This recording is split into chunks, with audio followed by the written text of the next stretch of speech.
a battle? This is what it takes to make a battle. These are American supplies out of the factories, foundries, mines, harvested from the soil, pouring in from all sections, all states, from the east, from the south, from the Midwest and the West. Supplies, equipment, weapons, made with one purpose and one purpose only. These are the factors of war, the backbone of battle. Take them away, destroy them, diminish them in number or quality, fail to replace them in time, and first the soldier and then the nation faces defeat, destruction, and death. Without them, no battle is possible. You, the millions of workers, men and women, young and old, high school kids and grandmothers, Democrats and Republicans, Protestants, Catholics and Jews, white and colored, you who make them know their purpose. Give them to our fighting men and you give them the overwhelming power of the world's greatest industrial democracy. The power we are now using to rid the world of the Nazis. The power that will break the empire that produced the Jap executioners and murderers. Here we are combat loading our transport.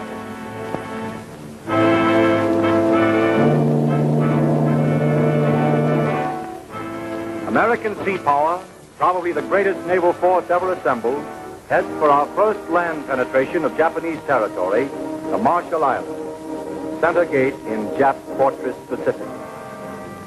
Timed with new blows at northern Paramashiru and southern Rabaul, the invasion of the 32 Marshall Atolls stands as a masterpiece of amphibious strategy. For 75 days, our land and sea-based bombers blasted the outer islands. This was the first battle mission for many of these aircraft carriers, but our later tactics depended on their softening blows. This was the first round in a finished fight.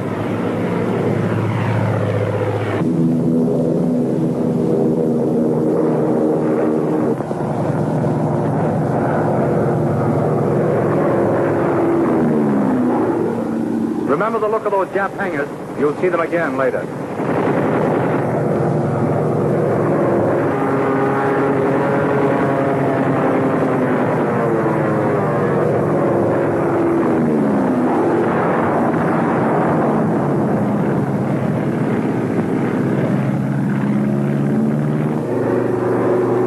Sent up planes trying to drive us off, but the attempt ended in spectacular suicide, like this.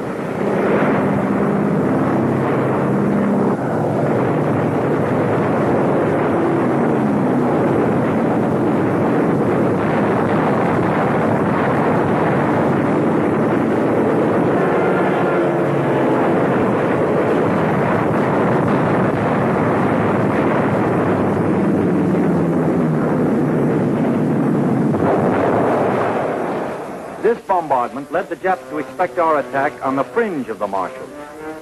Struck at the very center, the Kwajalein Atoll. We struck at both ends of the 70-mile atoll simultaneously. While the 7th Infantry headed for the main island of Kwajalein in the south, here in the north, the 4th Marines prepared to invade Roy and Namur. The battle wagons blasted Roy and Namur with 5,000 tons of anger, twice as much as Berlin was getting at just about the same time.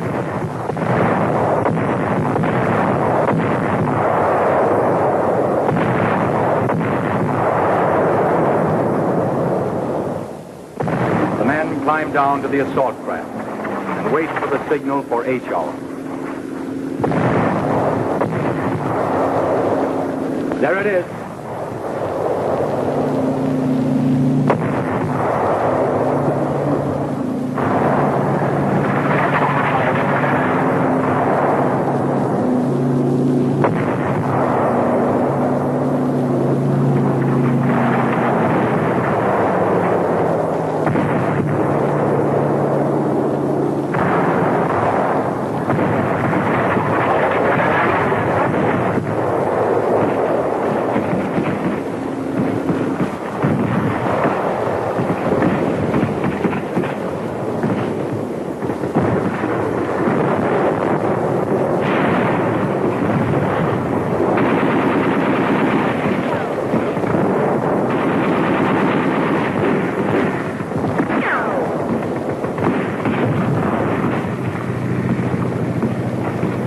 communication posts, coordinating the battles on land, sea, and air. They started straight in, covering their advance with mortar fire. On a half-mile-wide coral island, there's no room for complicated tactics and flanking. There's just infighting, shell hole hopping across flat, empty sand with no cover.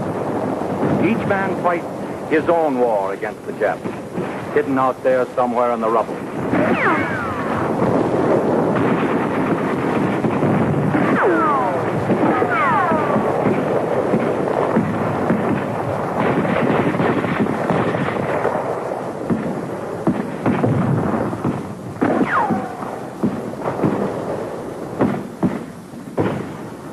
From the start, the jig was obviously up for the Japs on Roy. Germans would have quit right away, but Japs are Japs. They crept behind wreckage and took pot shots at them. They dug into the ground like rats. It was a matter of finding out where they were hiding and blowing them apart with bangalores and grenades. The stuff you see here and the stuff you're going to see was brand new, secretly assembled in depots for this particular battle. It was new because the older stuff gets used up, burnt up, or worn out.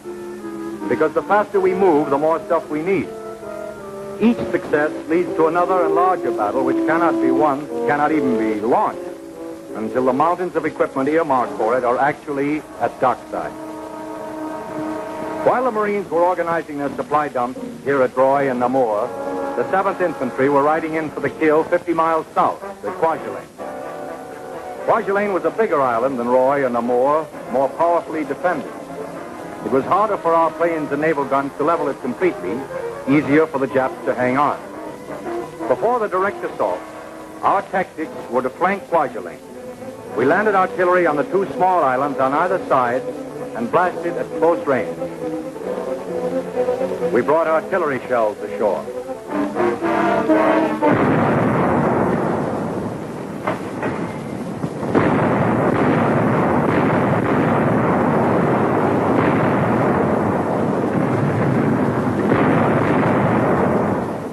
It took only a few moments of firing to empty these shell cases. In 60 seconds after the barrage was lifted, the infantry hit the beach at Kwajalein.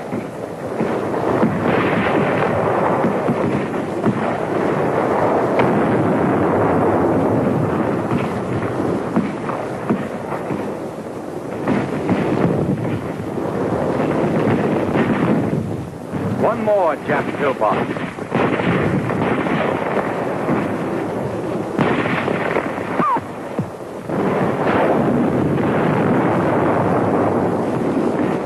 Sometimes they'd go crazy, try making a break for nowhere, like that.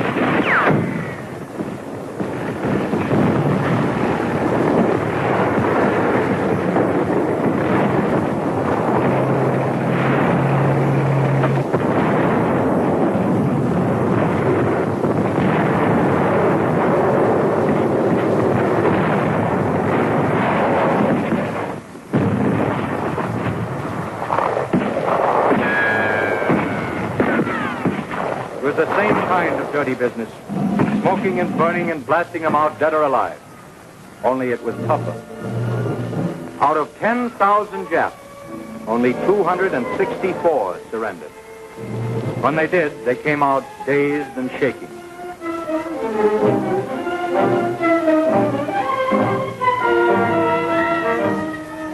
This Jap made signs indicating that there were 10 other Imperial Marines still living in that pillbox. You can't blame them much for not believing what the loudspeaker was telling them, that we treat them fairly under the rules of the White House. You'd hardly expect him to believe the truth when he heard it, or even when he saw it, as we fixed up the wounded. These sullen human beings were in terror that they'd receive the same fate they had given our boys at Bataan. Instead, we gave them cigarettes, food, and water. Soft, huh? The record shows who's soft. We just happen to be civilized. That's the difference. We told you to remember those hangars. This is what it took to make a battle. Burned, twisted, broken equipment. Stuff made for battle and destroyed in battle. You've got to be able to lose it. Lose it all. Make it all again. Keep on making it, no matter what. for that last battle, that final battle. Jap pillboxes, 5 feet of concrete. It took 16 inches of American firepower to let the air in. Anti-aircraft guns, gun mounts, shore guns. Radio tower that flashed a last message to Tokyo that came too late. And this also is what it took to make a battle.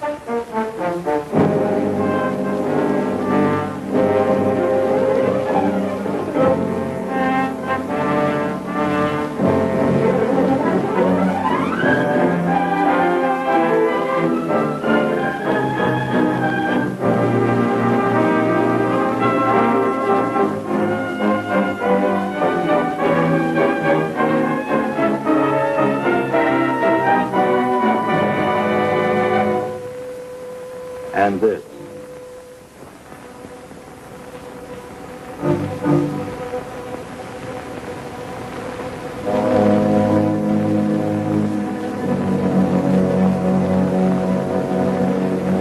And this. And this.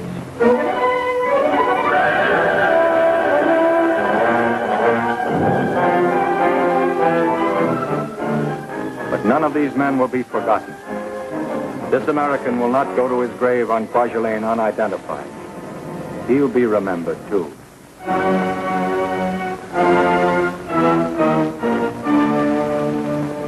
The brave Marines and soldiers who fell here have comrades who will never forget, nor let the murderers in Tokyo forget. Yes, there'll be more battles, harder and fiercer battles, until all these honored dead are avenged with a terrible justice. And from home, from the millions who make this stuff of battle, must come the power for this justice.